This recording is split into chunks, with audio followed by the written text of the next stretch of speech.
हम खुदावंद की शुक्रगुजारी करते हैं जो हमने उसके तख्त को लगाया, हमने अपने हाथों का इस्तेमाल किया, आवाज़ों का इस्तेमाल किया। अब वक्त हुआ जाता है कि हम सब अपना सारा ध्यान खुदा के कलाम की तरफ लगाएं। सो आए हम सब खुदा के कलाम के लिए ज़ोरदार तालियां बजाएंगे।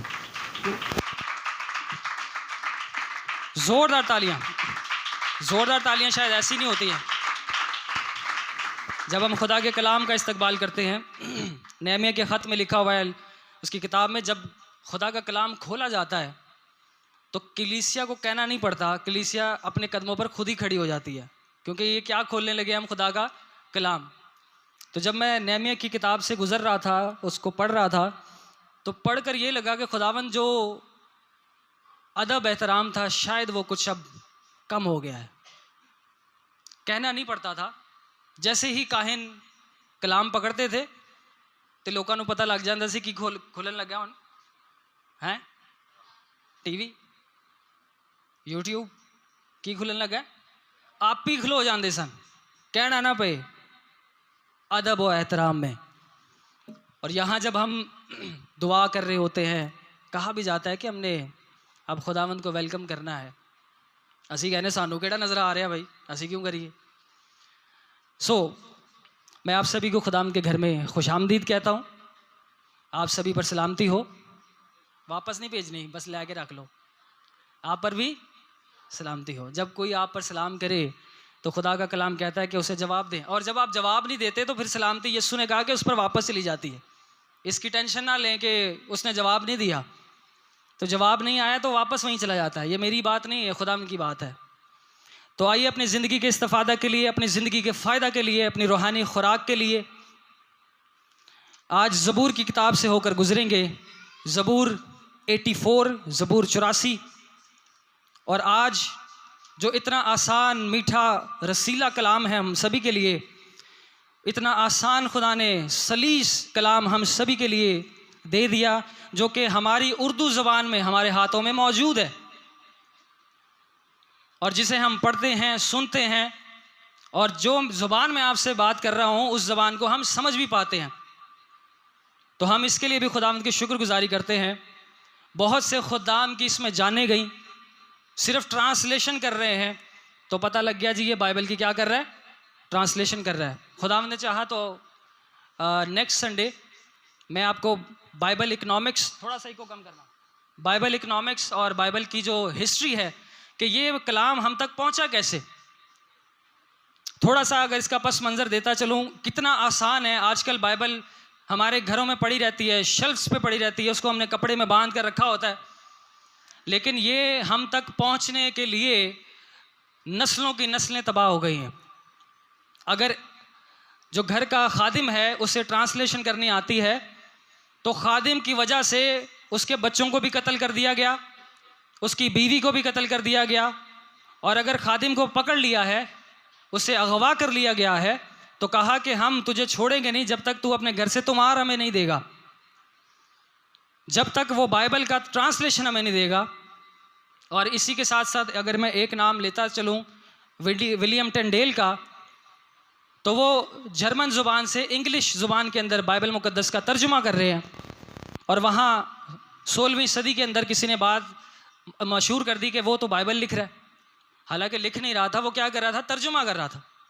तो उसे क्या किया, उसको पकड़ा, क्या किया जी, घर से पकड़ लिया, चौक में डंडे के साथ बांधा और जिंदा बंदे को आग लगा दी।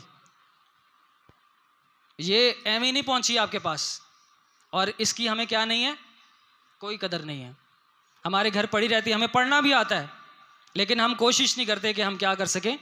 और जब हम हिस्ट्री को समझने की कोशिश करेंगे, जिंदा बंदा, कभी आप लोगों को तो एक्सपीरियंस होगा, हल्का सा चूल्हे की आंच लग जाए हाथ पर, कितनी तकलीफ होती है, छाला बन जाता है। यहाँ सोचें वो बंदा जो खुदा के कलाम को ट्रांसलेट कर रहा है ताकि उस ज़माने की जो राइज करदा ज़ुबान है उस तक सबकी रसाई हो सके। तो उसको क्या किया, पकड़कर चौक में जिंदा को बांधा और आग लगा दी। तो कभी खुदा ने मौका दिया तो उस पर भी बात करेंगे। आज का मौजू है रूहानी खुराक। आज का मौजू क्या है, रूहानी खुराक। ज़बूर 84 है और पूरे ज़बूर से हम गुजरेंगे और रूहानी खुराक के बारे में जानेंगे। इस ज़बूर के 3 हिस्से हैं। कितने हिस्से हैं? 3 हिस्से हैं। पहला, रूहानी खुराक की आरजू करना। दूसरा हिस्सा उसको पाने की कोशिश करना। और तीसरा हिस्सा शुक्रगुजारी का है। पहला हिस्सा कौन सा है? पहले आरजू करना, रूहानी खुराक, फिर उसको पाने की कोशिश करना, और तीसरा हिस्सा कौन सा है? शुक्रगुजारी का, कि खुदावंद ने हमें दे दिया है। सो आइए खुदावंद के कलाम की तलावत की तरफ बढ़ते हैं। जिन्हें ज़बूर 84 मिला है वो पढ़ने में रहनुमाई कर सकते हैं। ए लश्करों के खुदावन तेरे मस्कन क्या ही दिलकश हैं। गदाज, बल्कि गदाज हो चली मेरी जान खुदावंद की बारगाहों की मुश्ताक है, बल्कि गदाज हो चली। आगे, मेरा दिल और मेरा जिस्म जिंदा खुदा की, किसके लिए? जिंदा खुदा की खुशी के लिए ललकारते हैं। आगे,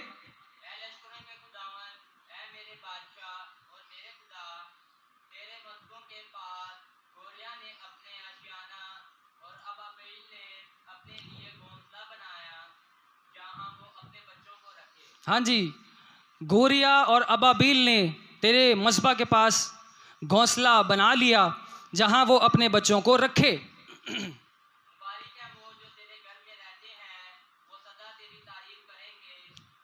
बस। सो खुदाम के पाक कलाम के पढ़े और सुने जाने पर खुदाम की बरकत हो। जी, खुदाम का शुक्र हो।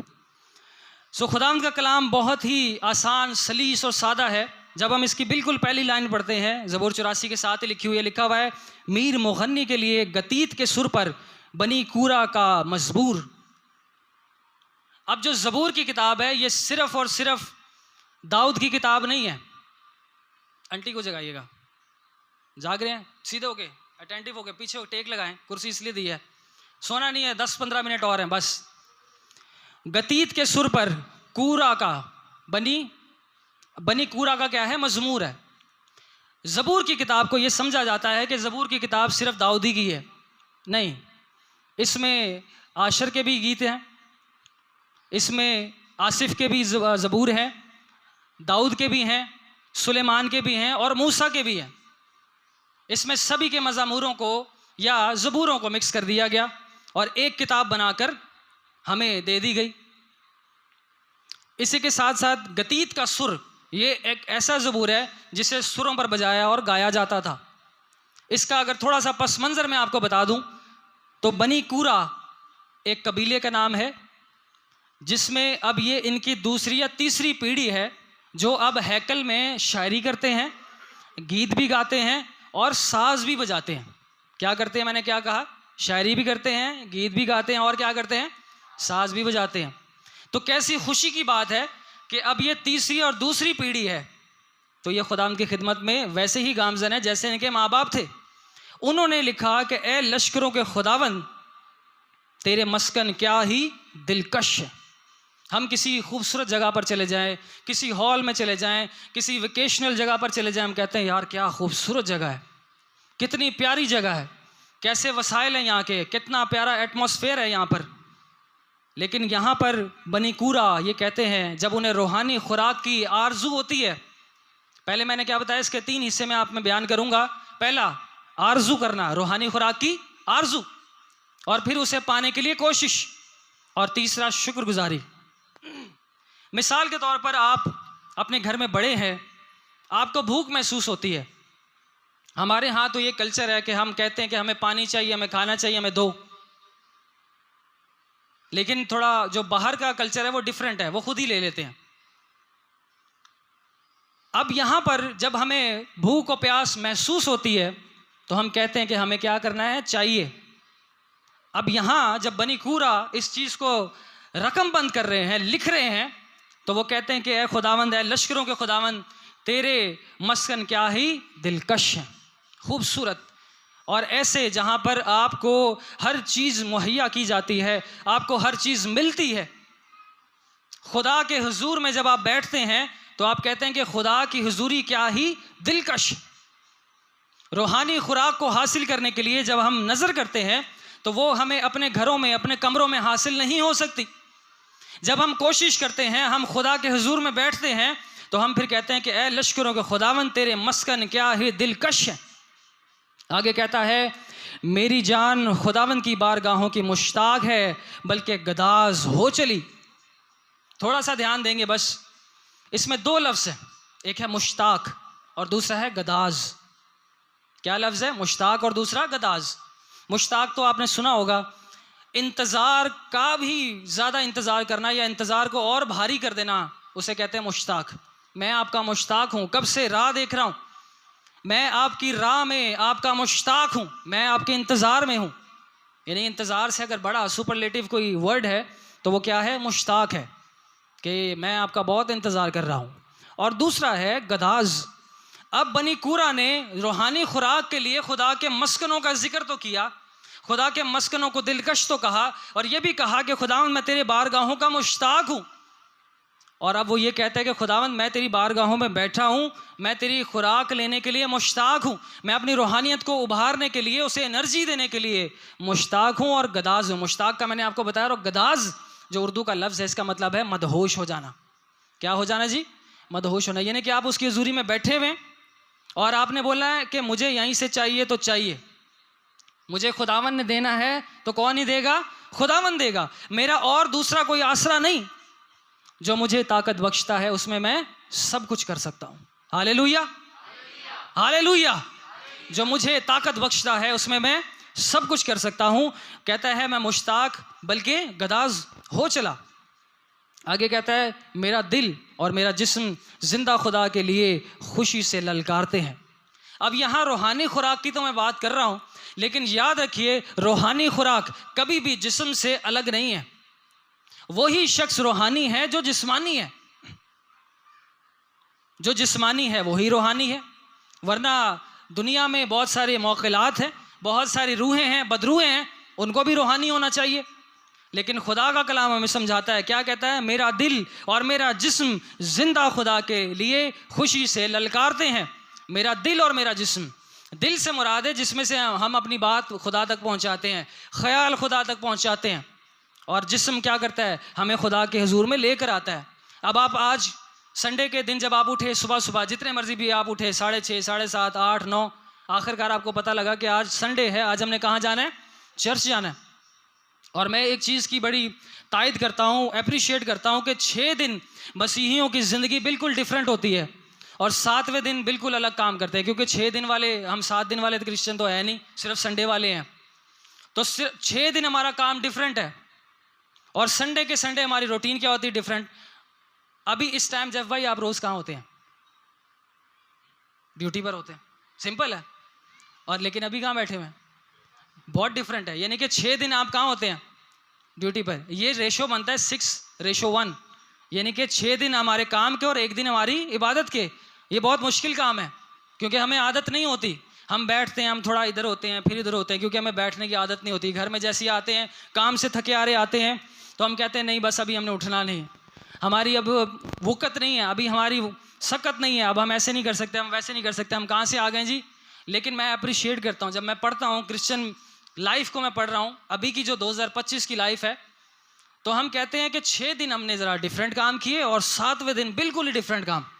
और लेकिन वो भी आप करने में बिल्कुल खुदावंद आपको हिम्मत देता है तो आप कर लेते हैं। हालेलुया। वरना ये हमारी रूटीन नहीं है रोज़ की, हम कर लेते हैं क्योंकि खुदा हमें हिम्मत देता है। आगे कहता है मेरा दिल और मेरा जिस्म खुदावंद के लिए खुशी से ललकारते हैं। इसमें 2 लफ्ज़ हैं, एक दिल है और एक जिस्म है। दिल से मुराद है जहाँ से आपकी दुआ निकलती है, और दिल के हाल सबसे करीबी रिश्ता, यानी कि जिसे बीवी कहा जाता है, जिसे माँ कहा जाता है, बाप कहा जाता है, अगर हम ना बताना चाहें तो उसे भी नहीं पता चलता। दिल का हाल सिर्फ कौन जानता है? आप और आपका खुदा जानता है। तो दिल का जो लेना देना है वो आपकी रूहानियत से है। अब मैंने बात की रूहानी खुराक की। रूहानी खुराक को हासिल करने के लिए उसने कहा कि खुदावन तेरे मस्कन दिलकश है, खुदा मैं तेरी बारगाहों का मुश्ताक हूँ, बल्कि गदाज हो चला। और आगे अब वो कहता है कि मेरा दिल और मेरा जिस्म जिंदा खुदा के लिए खुशी से ललकारते हैं। आगे कहता है ए लश्करों के खुदावन, ए मेरे बादशाह, ए मेरे खुदा, तेरे मज़हबों तेरे मजबों के पास गुरिया ने अपना आशियाना और अबाबील ने अपने लिए घोंसला बना लिया जहां वो अपने बच्चों को रखे। आप सबने चिड़िया देखी है? किस किसने नहीं देखी हुई? सबने देखी है चिड़िया। गोरिया का लफ्ज़ जो अभी उर्दू में आया है, ये इंग्लिश ट्रांसलेशन के हमारे पास उसमें स्पैरो लिखा हुआ है। क्या है? स्पैरो। स्पैरो क्या होती है? चिड़िया। अबाबील क्या होता है? अगर किसी को पता है तो बताएं, नहीं पता तो फिर मैं तो यहाँ खड़ा ही हुआ। अबाबील क्या है? वो भी एक परिंदा ही है। चिड़िया, हाँ जी, अबाबील एक परिंदा है, लेकिन ये गोश्तखोर परिंदा है। कैसा परिंदा है? गोश्तखोर। और डॉक्यूमेंट्रीज के हिसाब से जो अबाबील है ये 8 महीने हवा में उड़ता ही रहता है, ज़मीन पे पाँव लगाए बगैर 8 महीने तक ऊपर ही उड़ता रहता है। और अभी की डॉक्यूमेंट्रीज और अभी की जो हमारे पास कुछ इसकी इंफॉर्मेशन हिस्ट्री आई है, उसके मुताबिक 10 महीने तक आसमान में उड़ता रहता है। क्योंकि इसका नाम आ गया है बाइबल मुकद्दस में, क्यों आया ये भी मैं बताता हूँ। तो कहता है कि गोरिया ने और अबाबील ने तेरे मजहबों के पास क्या बना लिया है? आशियाना। आपके कभी घर में किसी चिड़िया ने घोंसला बनाया होगा, है ना? या जब घोंसला बनाने का टाइम आता है चिड़ियों का, तो हमारे कमरों के अंदर आ जाती हैं, तो हम फ़ौरन से अपने पंखे क्या कर देते हैं? बंद कर देते हैं, कहीं चिड़िया मर ना जाए, नुकसान ना हो जाए। तो चिड़िया ऐसी जगह पर घोंसला बनाती है जहाँ उसे ये लगे कि मैं भी सेफ़ हूँ और मेरे बच्चे भी क्या होंगे? सेफ़ होंगे। लेकिन यहाँ क्या लफ्ज़ लिखा हुआ है? तेरे मजहबों के पास गुरिया ने अपना आशियाना और अबाबील ने अपने लिए घोंसला बना लिया जहाँ वो अपने बच्चों को रखे। किसके पास बना लिया? मजबा के पास। किसके पास बना लिया जी? अब मैंने आपको दुनियावी थोड़ी सी नॉलेज दी कि ये गुरिया जो है स्पैरो है, यानी कि चिड़िया, और अबाबील को इंग्लिश में कहते हैं स्वोलोज। क्या कहते हैं? स्वोलोज। ये ऐसा परिंदा है जो परिंदों को खाता है। जैसे शिकरा होता है, बाज होता है, वो शिकार करता है और परिंदों को ही खाता है, गोश्त ही खाता है, घास नहीं खाता। ना वो ये बालियाँ खाता है, ना वो पत्ते खाता है, वो क्या खाता है? सिर्फ गोश्त खाता है। इसी तरह अबाबील भी है। अब यहाँ 2 काम हैं। एक जगह अबाबील है, बीच में खुदा का मजबा है, ऑल्टर है। मजबे को कहते हैं ऑल्टर, जहाँ पे कुर्बानियाँ की जाती हैं। यहाँ मजबे पर कुर्बानियाँ हो रही हैं और यहाँ अबाबील ने घोंसला बनाया, और इस तरफ किसने बनाया हुआ है? चिड़िया ने। ये लिखने की वजह क्या है? लिखने की वजह ये है कि जब उन्हें रूहानी खुराक की आरजू होती है, ज़रूरत होती है, तो वह कहते हैं खुदा तू चिड़ियों को भी अब दे रहा है, अबाबील को भी दे रहा है, तो मैं भी तो तेरे घर में हूँ, तो मुझे क्यों नहीं दे रहा? अगर चिड़ियाँ तेरे घर से खा लेती हैं, वैसे जो ये आम चिड़िया हम देखते हैं ब्राउन कलर की, ये भी गोश्तखोर होती हैं, लेकिन ये पत्ते भी खाती हैं, ये और भी चीज़ें खाती हैं, लेकिन ये और भी गोश्त वोश्त भी खा लेती हैं। लेकिन अबाबील सिर्फ गोश्त खाता है। अब हुआ क्या? जब मजबे पर कुर्बानी की जाती है, जब बैल बछड़े की, बकरे की कुर्बानी की जाती है, कबूतरों की, कुमरियों की कुर्बानी की जाती है, तो सारी की सारी कुर्बानी नहीं चढ़ाई जाती, उसमें से कुछ वेस्ट भी तो निकलता है। तो जब वेस्ट काहिन निकालते तो अबाबील फ़ौरन से आता, थोड़ा सा उठाता और अपने घोंसले में। चिड़िया आती, थोड़ा सा उठाती और फट अपने घोंसले में। खुदा के हुजूर से अगर चिड़ियों की खुराक पूरी होती है तो क्या आपकी नहीं होगी? हालेलुया। क्यों नहीं होगी? जब चिड़ियों की खुराक खुदा पूरी कर रहा है, तो जब हम उसके हुजूर में बैठेंगे, रूहानी खुराक की आरजू करेंगे, जब हम उसके घर में बैठ के कहेंगे कि खुदावंद मेरा दिल और खुदावंद मेरी जान तेरे ही आरजूमंद है, तो क्यों खुदा हमारी नहीं सुनेगा? इसमें फॉल्ट क्या है? इसमें फ़र्क क्या है कि हम खुदा को उस तरह सुना नहीं पा रहे। अगर वो चिड़ियों को दे रहा है, अबाबीलों को दे रहा है, तो क्या खुदा हमें नहीं देगा? बिल्कुल देगा। आगे लिखा हुआ है, मुबारक है वो आदमी जिसकी कुव्वत तुझसे है, जिसके दिल में सैऊन की शाहराहें हैं, यानी कि रास्ते। एक होती है शाहराह, और शाहराहें का मतलब है रास्ते। खुदा के पास जाने के लिए उसके पास एक बहाना नहीं है कि संडे के संडे। खुदा के हुजूर में आने के लिए उसके पास बड़े बहाने हैं। उसके दिल में खुदा की क्या हैं? शाहराहें हैं। मैंने कहा कि पहले हम बात करेंगे खुराक की आरजू पर, तो उसने की, खुदावंद तेरे घर दिलकश है, मैं इसका मुश्ताक हूँ, मैं गदाज हुआ जाता हूँ। और अब वो उस खुराक को हासिल करने के लिए कह रहा है कि खुदावंद तो मुझे भी तो दे, चिड़ियों को भी तो तू दे रहा है, अबाबील को भी तो तू दे रहा है, लेकिन अब मैं तेरे हुजूर में बैठा हूँ, मुझे तेरे हुजूर से चाहिए तो चाहिए। आगे जो लफ्ज़ लिखा हुआ है 4थी आयत में, मुबारक हैं वो जो तेरे घर में रहते हैं, वो सदा तेरी तारीफ़ करेंगे आगे लफ्ज़ लिखा हुआ है सेला। ये क्योंकि ज़बूर गाया जाता था, तो सेला का मतलब है, आज आप सीखिए इस चीज़ को भी, सेला का मतलब है पॉज, यानी कि जब कॉर्ड आता है, कॉर्ड में पूरी कलीसिया चुप हो जाती है, एकदम थोड़ा समा बन जाता है, रुक के फिर एकदम दोबारा शुरू करते हैं, उस सेला का मतलब है पॉज। सेला का क्या मतलब है?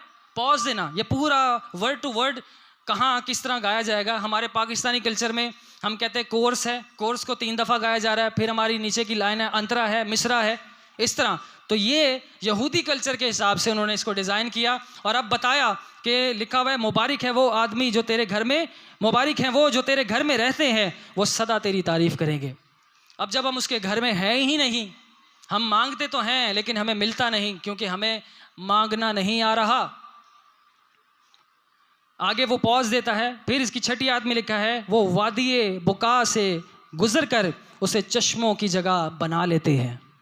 अब खुदा ने उन्हें इतनी बरकत दी, वो उस खुदा के हुजूर बैठे हैं, उन्होंने खुदा के हुजूर आरजू की कि खुदाम तो मेरी रूहानियत को बढ़ा, खुदाम तो मेरी जिस्मानियत को तो बढ़ा रहा है, तो मेरी रूहानियत को भी बढ़ा, क्योंकि मैं रूहानी हूँ लेकिन बग़ैर जिस्म के, मैं बग़ैर जिस्म के रूहानी नहीं हो सकता। तो खुदा मैं जब चलूँ फिरूँ तो मैं खुदा नज़र आऊँ कि मेरे अंदर रूहानियत है, मेरे अंदर खुदावंद यीशु का प्यार है, मैं उसके लहू से धुला हुआ हूँ, धुली हुई हूँ। तो आगे वो कहता है कि जब वो वादी बुका से गुजरते हैं, यानी कि खुश्क वादी से, अब खुदा ने उन्हें अकल दी। यहाँ पे 2 लफ्ज़ आएंगे, गौर कीजिएगा। अभी खुदा ने उन्हें अकल दी तो उन्होंने वादी बुका को चश्मों में बदल दिया। और नीचे की लाइन में क्या लिखा हुआ है? बल्कि पहली बारिश उसे बरकतों से मामूर कर देती है। पहली बारिश उसे बरकतों से मामूर कर देती है। उन्होंने अपने लिए खुद वसाइल पैदा किए, खुदा ने उन्हें अकल अता की, खुदा ने जब उन्हें खुराक से मामूर किया तो वो खुदा की खुराक से भर गए। जब खुदा की खुराक से भरे तो उन्होंने अपने लिए छोटे छोटे चश्मे बना लिए। और चश्मा कभी भी ऐसा नहीं होता कि वो आपकी प्यास ना बुझा सके। हम चश्मों को देखते हैं, खुदा ने मुझे जब बलूचिस्तान में इस्तेमाल किया, कोयटा में, तो मैंने वहाँ अपनी आंखों से छोटे छोटे चश्मे देखे।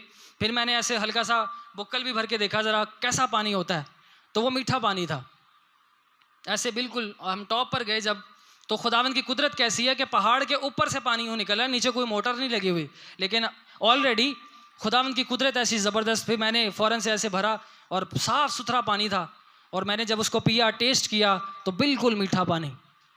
और कोयटा वाले नलकों में भी वही ऊपर का ही पानी यूज़ करते हैं। मैंने क्योंकि बिल्कुल पीछे ट्यूबवेल्स तक जाकर देखा, तो जहाँ पानी जमा होता है वहाँ पर लोगों ने अपनी अपनी लाइनें लगाई हुई हैं, तो क्योंकि ऊपर होता है तो वहाँ से डायरेक्ट साफ़ पानी अंदर। तो मैंने एक दफ़ा अपनी सिस्टर से पानी मांगा, तो वो चुप करके गई, वो टैप वाटर उसने नलका खोला, एलो पानी। मैं कहा हैं, कहती ये पहाड़ों से आ रहा है। मैं कहा चलो सही है, फिर पी लेते हैं, क्योंकि हम बॉयल वाटर पीते हैं। तो हमने कहा चलो ठीक है, पहाड़ों से आ रहा है, साफ़ सुथरा पानी है, ऊपर से मैं देख के आया था। तो जब हम खुदा की बरकतों के बारे में बात करते हैं, खुदावंद कहता है कि तुमने वादी बुका को चश्मों में तो बदल लिया, लेकिन अब मैं क्या करूँगा, अब मैं बारिश बरसाऊँगा। तो लिखा हुआ है बल्कि पहली बारिश उसे बरकतों से मामूर कर देती है। पहले तो वो बंजर थी, वीरान थी, छोटे छोटे चश्मे निकले, लेकिन जब बारिश होती है तो बारिश के बाद क्या होता है पता नहीं। असी तो आए मरीख, तो मरीख से बारिश होती ही नहीं है ना, मार्स वहाँ से आए हुए हैं, क्योंकि वो तो बिल्कुल रेगिस्तान है। बारिश के बाद क्या होता है, पहले हरियाली हो जाती है, पत्ते निकल आते हैं, पौधे निकल आते हैं।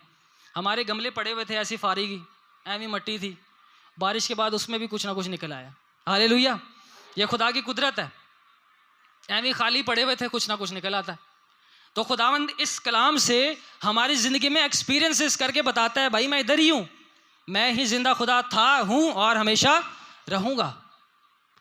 तो कहता है कि पहली बारिश ने उन्हें नेमतों से भर दिया, यानी कि वो वादी जो पहले सुनसान थी, बंजर थी, लोगों ने खुराक मांगने के लिए बैठना शुरू कर दिया।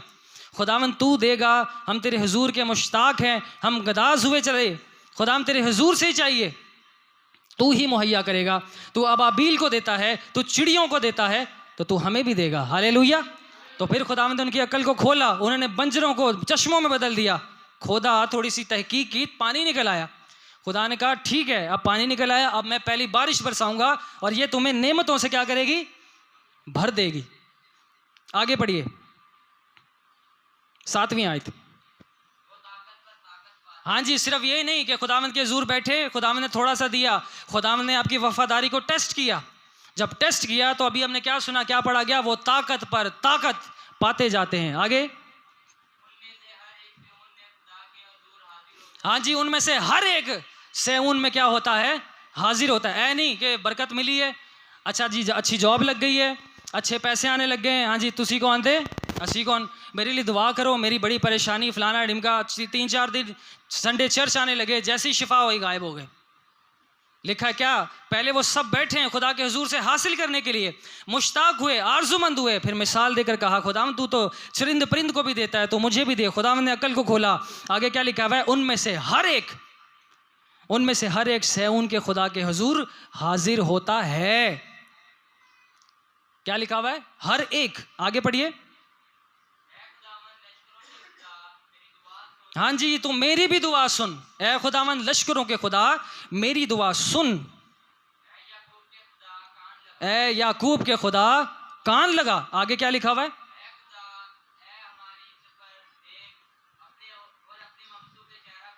हाँ जी, ऐ खुदा ऐ हमारी सिपर देख और अपने ममसूक के चेहरा पर नजर कर। आगे, क्योंकि तेरी बारगाहों में एक दिन 1000 से बेहतर है। हालेलुया। हम आज 6 दिन के बाद उसके घर में आके बैठे हैं। हालेलुया। 6 दिन के बाद उसके घर में बैठे हैं, तो हम खुदा का कलाम में लिखा है कि तेरे घर में एक दिन 1000 से बेहतर है। वो 1000 दिन कैसे हैं, वो बेकार हैं सब। अगर उन दिनों में खुदा नहीं तो वो बेकार हैं। लेकिन जब हम खुदा की हुजूरी में बैठे हैं, जब हम खुदा के हुजूर में बैठकर उसकी इबादत कर रहे हैं, तो खुदा का बंदा बनी कूरा कहता है कि खुदावंद तेरे हुजूर में एक दिन भी 1000 से बेहतर है। आगे पढ़िए,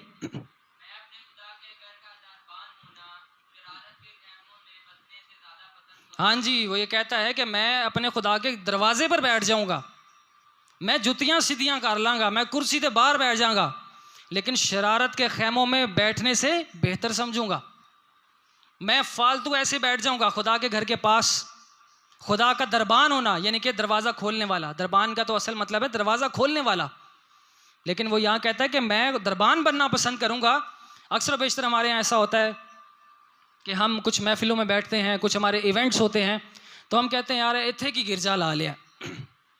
लेकिन हमें याद होना चाहिए कि हम मसीही हैं, हमसे ये चीज़ वारिद और साबित होनी चाहिए कि हम यीशु के मानने वाले हैं।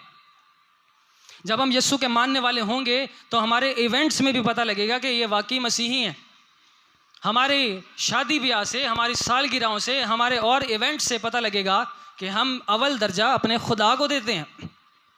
हम ऐसी महफिलें मुरक्कब नहीं करते या ऐसी महफिलों को कायम नहीं करते जो कि शरारत के खैमों में आती हैं। आगे पढ़िए, हाँ जी, खुदा आफताब का मतलब है सूरज। खुदा आफताब भी है और सिपर भी। आफताब यानी कि आपका सूरज है। सूरज क्या देता है, हमें रोशनी देता है, ताकि हमें अंधेरा गिरा ना पाए, ताकि अंधेरे से हमारे पाँव को पत्थर से ठेस ना पहुँचे। खुदावंद हमारा आफताब है और सिपर यानी कि हमारी ढाल है, वो हमें इब्लीस के शिकंजों से बचाता है। आगे,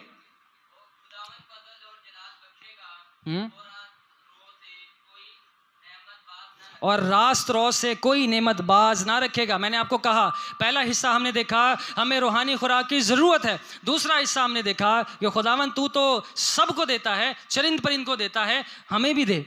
जब खुदावंद ने इन्हें देना शुरू किया तो उन्होंने बुका की वादी को चश्मों में बदला। खुदावंद ने उनकी वफादारी को देखा तो तब जाके खुदा ने पहली बारिश को बरसाया। पहली बारिश बरसी तो खुदा ने उन्हें नेमत से भर दिया। जब नेमत से भरा तो अब शुक्रगुजारी का मज़मूर शुरू हो गया। अब वो कहते हैं खुदावंद का फजल या खुदावंद फजल और जलाल बख्शेगा, वो रास्त रो से कोई नेमत बाज ना रखेगा।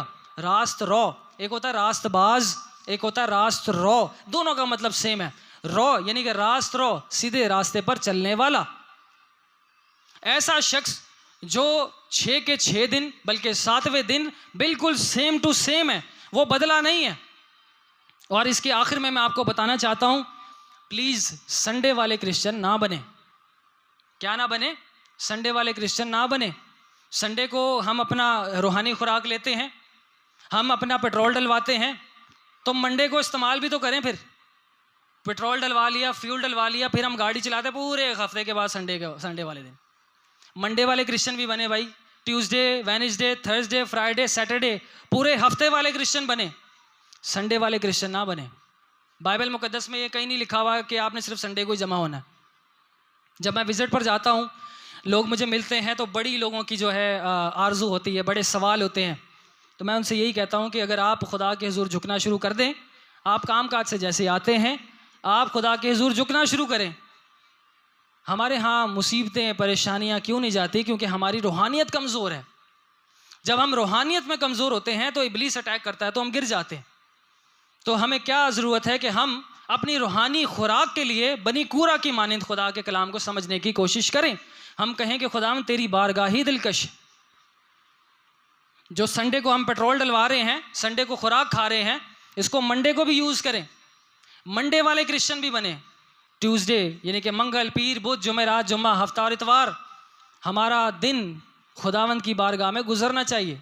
जब हम खुदावंद के हुजूर चलेंगे, फिर हम आखिरी आयत में जैसे लिखा हुआ है, खुदावंद फजल और जलाल बख्शेगा, वो रास्त रौ से कोई नेमत बाज ना रखेगा।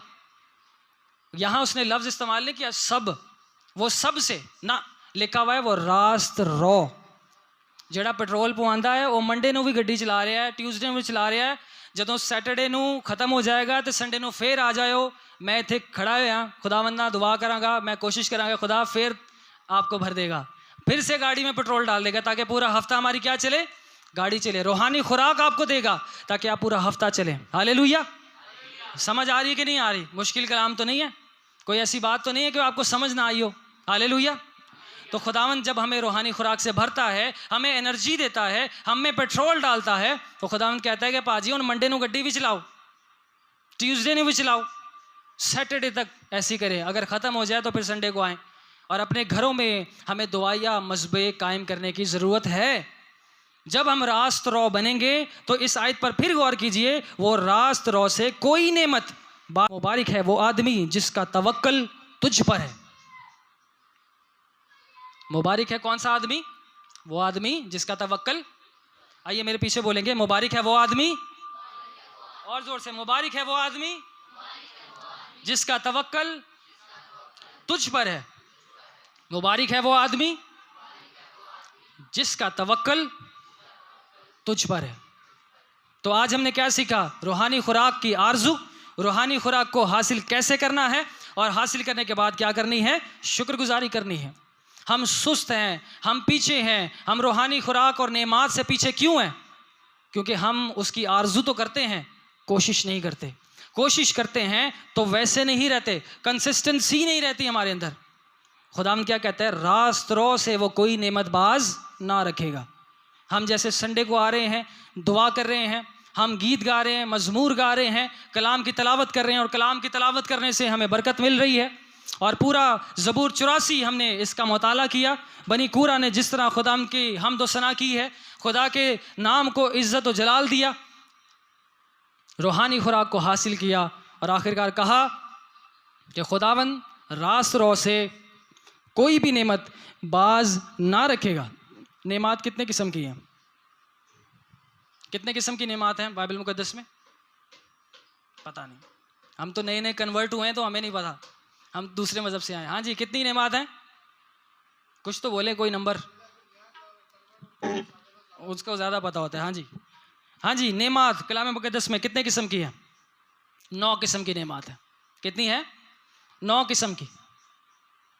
तो कहता है कि रास्त रौ से कोई नेमत, ये नहीं कि मैं 1 2 3, बल्कि वो सारी नेमात हमें देने की कुव्वत और कुदरत रखता है। लेकिन सिर्फ वो हमसे क्या चाहता है? वफादारी। क्या लफ्ज़ चाहता है? और वो वफादारी मांगता भी है। खुदावंद मुझे और आप सभी को आज के कलाम के वसीला से बरकत बख्शे। आमीन। ज़ोर से आमीन। आइए अपनी आंखों को बंद करें, अपने सरों को झुकाएंगे। हमने खुदावंद के कलाम में से सीखा, समझा कि हम रूहानी खुराक के आरजूमंद हो सकते हैं, किस तरह उसकी आरजू करनी है, किस तरह उसे हासिल करना है, और किस तरह कंसिस्टेंट रहना है, उसके हुजूर में रास्त रौ रहना है, उसके हुजूर में लगे रहना है। तो अगर वो चिड़ियाओं को दे सकता है, अगर वो अपने तमाम परिंदों को दे सकता है, तो वो हमें भी दे सकता है। और खुदावंद फिर हमें अकल देता है ताकि हम बुका की वादी को चश्मों में बदलें। फिर वो पहली बरसात करता है और वो तमाम नेमात से हमें भर देता है। हालेलुया।